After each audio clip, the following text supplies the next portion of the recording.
Welcome back to the Untouchaballs podcast. Caden and Leo here. Caden, how you doing today? Pretty good, Max. How about yourself? You know what? Not too shabby. Wrapping up the school year, Caden. Just about done, which means more Untouchaballs content for you guys.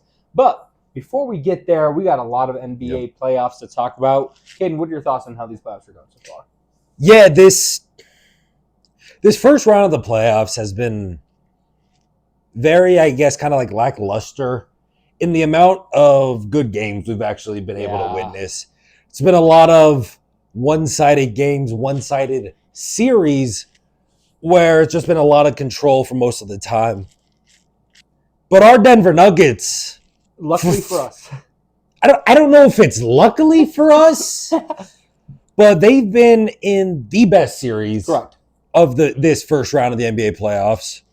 This has been the best first round series where we talked about it last week, that first round the first game overtime win for the Nuggets.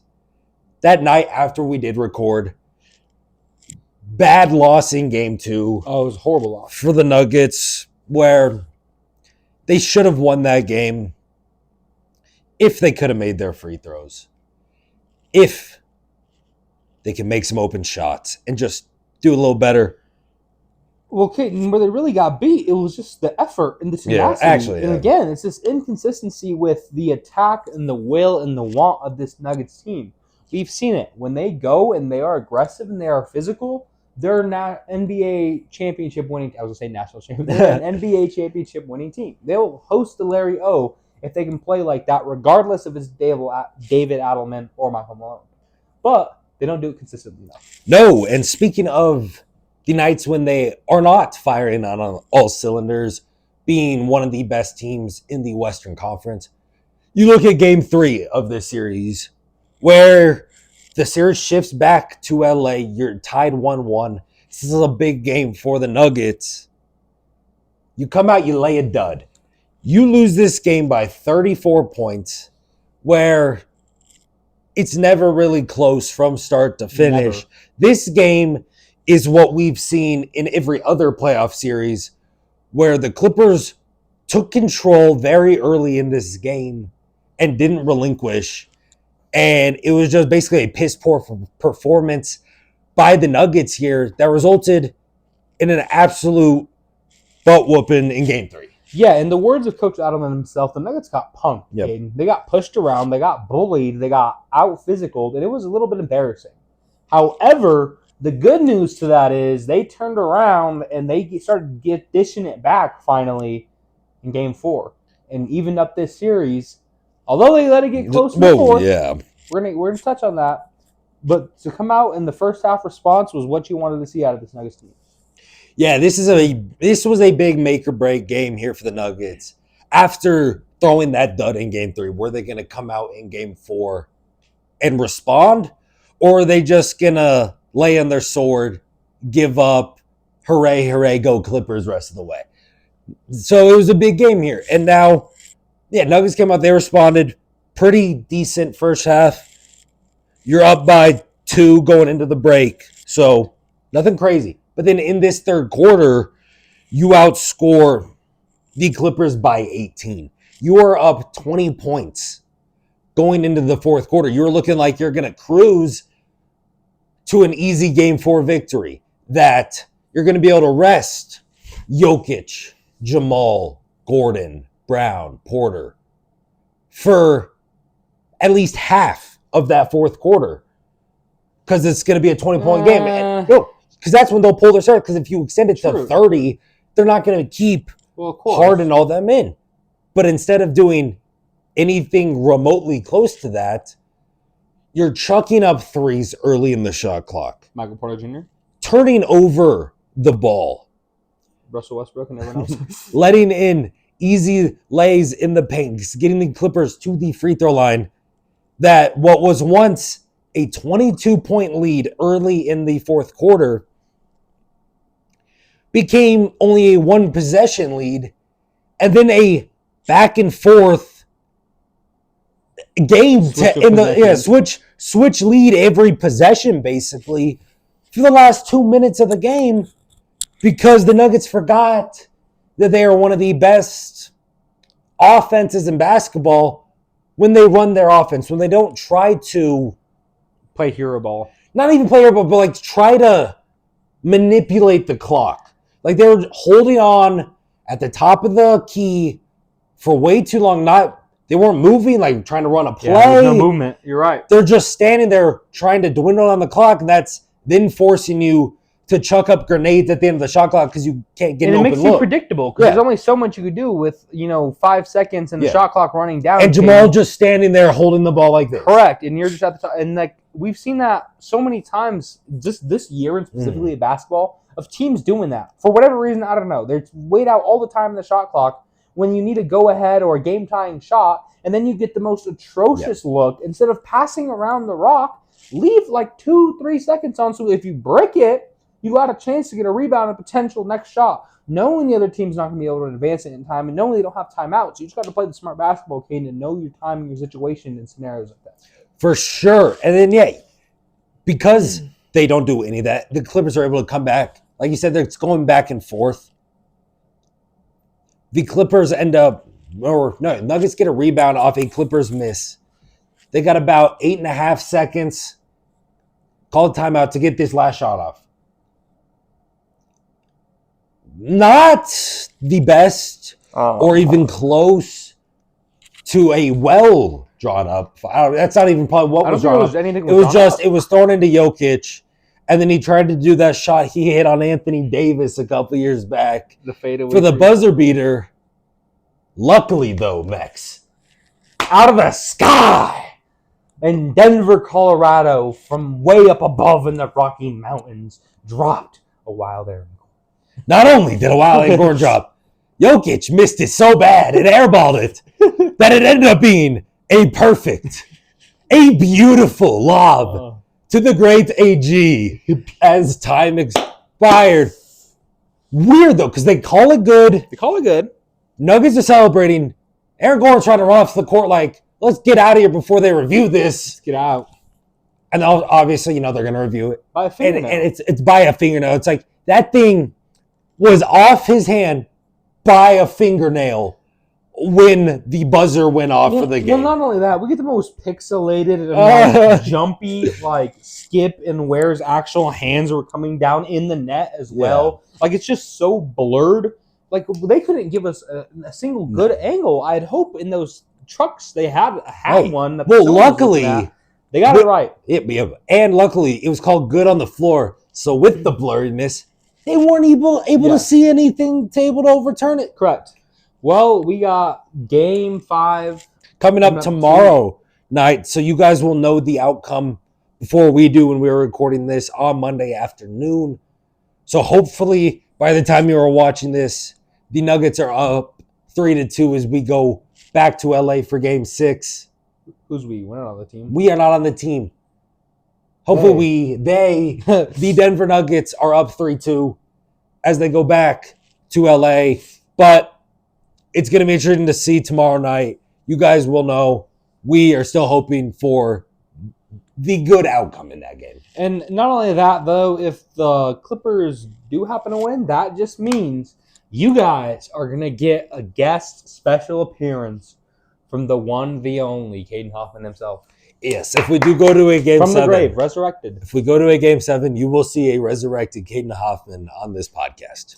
Well, Caden, speaking about a team that is never going to have a resurrection, that's the Memphis Grizzlies. So this series is already over. We might see a couple series end tonight, but as of right now, only one series is over. It's been over for a couple days now. Was never going to be. And it was an easy, clean 4-0 sweep for the Oklahoma City Thunder against the Memphis Grizzlies. Yeah, bring out the brooms, Caden. We talked about this one. I don't think we should spend much more time. They are the best team in basketball. They've been this whole year for a reason. Shea's going to get the MVP, over Jokic, unfortunately, most likely. But he is going to be a deserving one because of how skillful he is, what he does with that team. They have Chet. They have so many weapons, Caden, that makes them scary. We talked about it in the last pod. They just mopped the floor with Memphis. No surprises there. No surprises at all. I think you're right there. They are the better team. They were the better team in this series. They were the best regular season team in basketball for a reason. There's not, kind of like Mexico, we went over it a lot last week. There's not a lot to say here where, it made sense that they were going to come in here and mop the floor with the Grizzlies. Little scary now, though, for the winner of that Nuggets-Clipper series, where the Thunder ended their series last Saturday. Nuggets-Clippers, if it goes to a Game 7, doesn't end until this upcoming Saturday. It'll be a full week.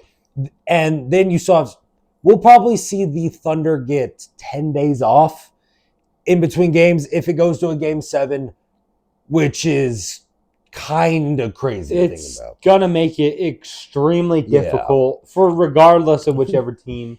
But if we're looking at specifically the Nuggets, you're talking about, an interim head coach. That's a very daunting task, Caden. We'll cross that bridge when we get there. Looking at the other Western Conference series here in that 2-7 matchup, Golden State is up on the Rockets right now, 2-1. We've seen some good games here in this series with the Warriors. We talked about that last week, being able to take that Game 1 in Houston, a real grit and grind defense type game. Rockets responded in Game 2 very well, winning this game by 15 over the Warriors. Then in Game 3, the Warriors without Jimmy Butler, which was the big surprise because Butler did get hurt in that Game 2 loss for the Warriors. He's out Game 3. People think, okay, are the Rockets about to go up 2-1 now, take that first game in Golden State? Quite the opposite, where the Warriors, after being down 2, entering the fourth quarter, outscored the Rockets by 13 in that fourth to end up winning by 11. Steph Curry does Steph Curry things, puts up 36. That it seems like even without Jimmy Butler, the Warriors still might be just a little too much for this young Rockets squad. Yeah, Caden, I think we've talked about it. They're going to play hard. They're going to play gritty. They do a lot of the right things, Caden. I think there's just a difference in the Hall of Fame caliber of players that are already established in the Golden State Warriors and Steve Kerr and that playoff experience, Caden. You can't replicate that other than just doing it. You have to just go through the grind and be there and have done that over several years, but you're not going to catch the amount of minutes of Steph and Draymond, and Steve Kerr in that core. And not only that, Jimmy Butler as well, he's going to be back in and healthy. It's going to make it a very hard uphill battle for the Rockets, but don't count them out. They've shown they can get it done. They're going to keep fighting. They're going to make the adjustments, and this next game is going to be very telling, much like that Nuggets and Clippers series. You're very excited to see what happens. Yeah, we have Game 2 of that series tonight as we are recording this still in Golden State. So this is going to be a big matchup to really see which way this series is going to tilt going forward. Kind of like how we were saying that Game 4 with the Nuggets where they really needed that big win to keep going forward. This is what the Rockets need to stay alive. The other Western Conference series, though, surprisingly, might be over. The Minnesota Timberwolves are up 3-1. This is the series that I actually thought would be the best first-round series. A lot of people, after the first game, it looked like it was going to be. Well, the first game was surprisingly a blowout. The second game. The Lakers came back and responded, got the dub game. Yeah, and then we've seen just Timberwolves and especially Anthony Edwards' domination for these last 2 games of the series. Correct. Well, not only that, in this most recent game, Caden, you have the Lakers who are up double digits in the fourth. As time's coming down, LeBron James doesn't score a single point. Just completely shut down on offense. You have Austin Reeves wide open in the corner for a chance at the game time 3. That just clinks. It wasn't close. You just see a lack of confidence, a lack of shots dropping on this Lakers team, and the offense just choking in when it matters most. It's just very disappointing to see if you're a Lakers fan, and obviously with first-year head coach JJ Redick, who, by the way, did not change his lineup in that second half. For the first time in an NBA game in, we're talking multiple decades, where a playoff team did not adjust their lineup and left the entire starting 5 in the whole second half. A lot of questions there in the Lakers and the decision-making that's been happening to go down 3-1. Going to have to see. It's going to be very hard to come back. Yeah, I mean, like you were saying at the start there, Lakers were up 10 going into this fourth quarter, looking like they were going to do what they needed to do to even up this series at 2 and keep it going and be one of these better series in the first round. But then you have, like you were saying, them missing these open shots, LeBron not scoring down the stretch, and then what Anthony Edwards was able to do for the Timberwolves in this game was insane. This is probably the best playoff game we've seen in his career so far. 43 points. Had some ridiculous and he's had some ridiculous ones. We saw it against the Nuggets last year. Yes. But yeah, 43, 9 and 6, 5 of 10 from 3, played 44 of the 48 minutes of the game, and dominated all 44 of those minutes. Really just took control for the Timberwolves in this game. It's going to be really hard, Caden, for the Lakers, like we said, to come back. But that's a lot of the Western Conference teams. Let's take a look at the East and see what's been happening on the other side. In the East, we've been seeing a lot of very lopsided series. Yeah. Starting off, we'll just go kind of in order. We got the 1-8 series, Cavs Heat. Cavs are up 3-0, looking dominant. They're 8.5-point favorites in Miami tonight to close out the series and sweep. That's exactly what I think we're going to see tonight. Correct. The Cavs are just on a much higher tier when it comes to basketball than this Miami Heat team.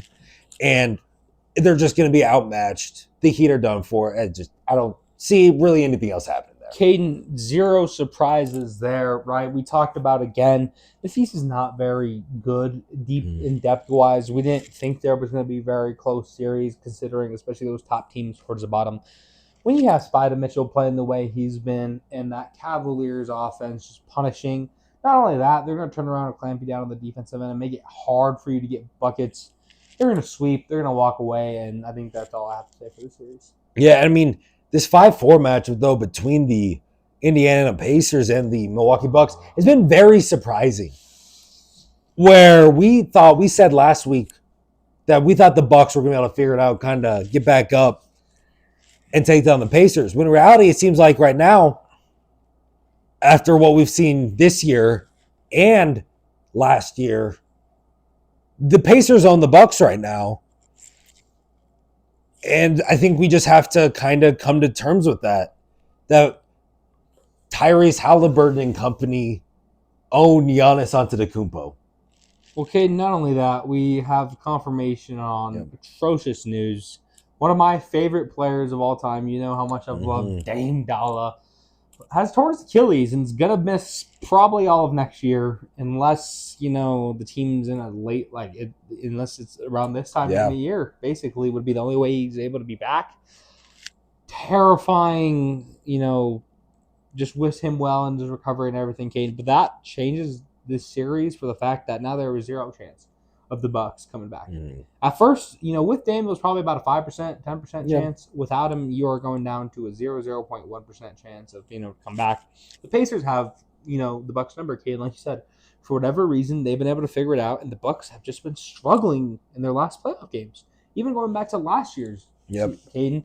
Since the championship. Since that chip. Well, they've lost their key pieces like their Chris Middletons, kid, and you've seen so many just with the Dante DiVincenzo's that have left, the overturn their roster. It's, core role players. You've seen it almost with a team like the Nuggets, kid. Like the big faces are there. You think, that's going to be enough. When it comes down to those deep core role players, those shot makers, those defenders, that's what matters in playoff basketball, and that's what you're kind of seeing out of the teams who have been getting exposed, who have been losing in these lopsided series, is the lack of the role and the bench players helping out. For sure, yeah, you're right there. Where you obviously still have Giannis, who's a top 3 player in basketball. The rest of your starting lineup and the bench, though, just isn't like you're saying. You have these top tier players now without Dame. You really don't only have Giannis as those top tier type of players. But you're fine with that if you have that elite player, when you have that good supporting cast around him. And while there's a couple players here or there, they just don't. Like you're saying, they don't have that overall depth that you're saying. I mean, even though it's not really depth, because in a playoff series you're only playing maybe 7-8 guys, but it's still it's those 7 it's those 7. It's, you need those 5 through 8 to be able to contribute as well as that 2 through 4. Yes, and the Bucks just don't have that ability, and that's outweighing them when the Pacers do. Like correct. 1 through 8 all basically really have that same possibility. Obviously, a little different with the Tyrese Siakam, Correct. but basically around that, when everyone on their team can contribute at a high level, and you can have faith in that, you just don't have that same ability with the Bucks. Correct. Now, I'm gonna check and make sure it's still recording. Oh, that's a good idea. And we're great. Okay, good.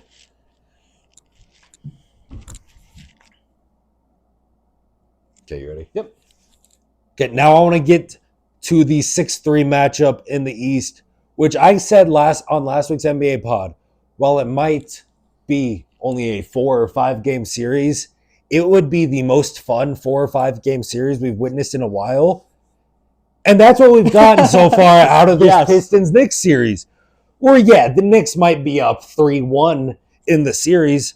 Game 1, it might have been an 11-point victory for the Knicks, but that took a 21-0 run, which is still insane when you think about it, in the fourth quarter.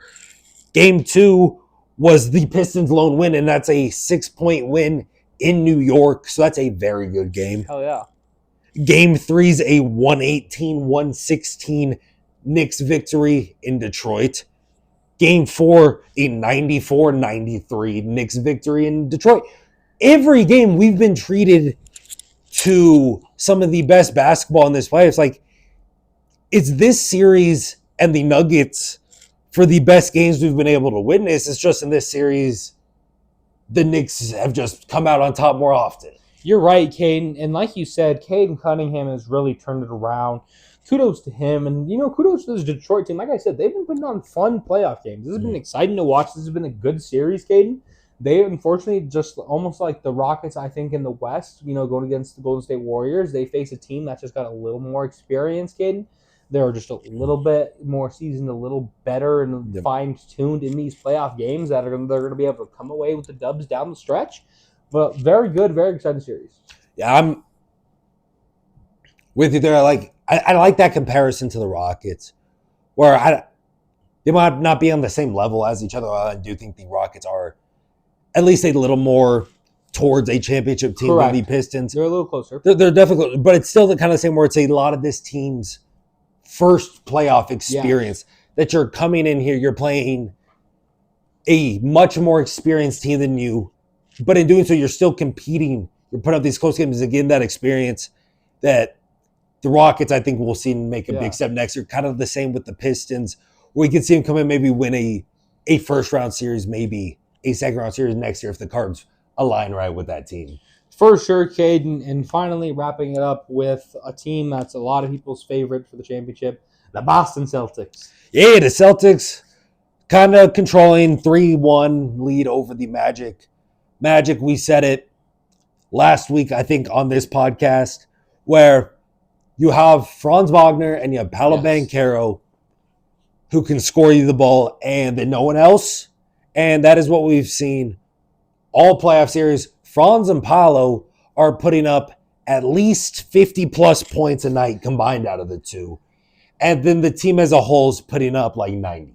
Yeah, kid, and not only that, we've seen some chippiness out of, this series a little bit. The Magic, dare I say, a little bit dirty playing, Caden. They're fighting, they're scrapping, they're doing everything they can to do to stay competitive and keep afloat. But like we said, the talent level is just not there to compete with the reigning defending NBA champions. Not at all. This is what we expected out of this series. It's just, I wish we'd be seeing a lot more good series. I agree. We only have one series that has both teams with 2 wins.